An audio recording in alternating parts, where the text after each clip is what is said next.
If you're in Australia, New Zealand, Stockholm or London, or Toronto or Montreal or New York, we're all working with one power, one law. It's attraction. The secret is the law of attraction. Everything that's coming into your life, you are attracting into your life. And it's attracted to you by virtue of the images you're holding in your mind. It's what you're thinking. You see, whatever is going on in your mind, you're attracting to you. Now, wise people have always known that. You can go right back to the ancient Babylonians. They've always known this. It's a small, select group of people. Why do you think that 1% of the population earns around 96% of all the money that's being earned? Do you think that's an accident? It's no accident. It's designed that way. They understand something. They understand the secret. And you are being introduced to the secret.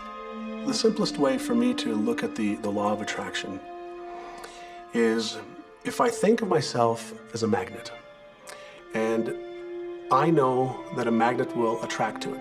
Very basically put, the law of attraction says that like attracts like, but we're really talking at a level of thought. Our job as humans is to hold on to the thoughts of what we want, make it absolute clear in our minds what we want, and from that we start to invoke one of the greatest laws in the universe, and that's the law of attraction.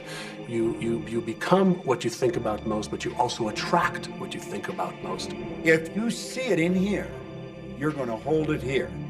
And that principle can be summed up in 3 simple words. Thoughts become things. What most people don't understand is a thought has a frequency. Every thought has a frequency. We can measure a thought. And so if you're thinking that thought over and over and over again, or if you're imagining in your mind, okay, having that brand new car, having the money that you need, building that company, finding your soulmate, if you imagine what that looks like, you're emitting that frequency on a consistent basis. Thoughts are sending out that magnetic signal that is drawing the parallel back to you. See yourself living in abundance, and you will attract it. It always works. It works every time with every person. Here's the problem. Most people are thinking about what they don't want, and they're wondering why it shows up over and over and over again.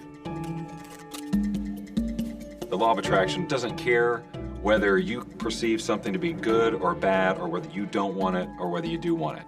It's responding to your thoughts. So if you're sitting there looking at a mountain of debt, feeling terrible about it, that's the signal you're putting out to the universe. Wow, I feel really bad because of all this debt I've got. You're just affirming it to yourself. You feel it on every level of your being. That's what you're going to get more of. The law of attraction is really obedient. When you think of the things that you want and you focus on them with all of your intention, the law of attraction will give you what you want every time. When you focus on the things that you don't want, I don't want to be late, I don't want to be late, you really are calling that into existence.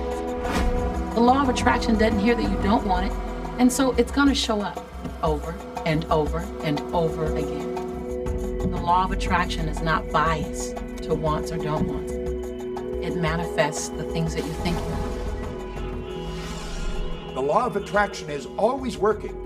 Whether you believe it or understand it or not, it's always working. It's working as much as you're thinking. Anytime your thoughts are flowing, the law of attraction is operational. When you're thinking about the past, present, or the future, the law of attraction is working. It's an ongoing process. You don't press pause, you don't press stop. It is forever in action, as your thoughts are.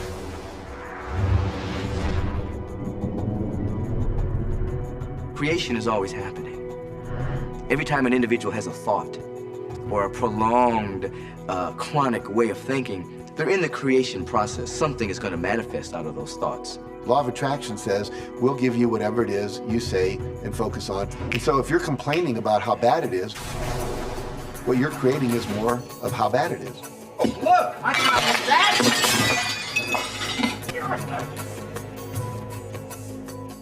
I had a student named Robert Robert was a gay man, and he was taking an online course I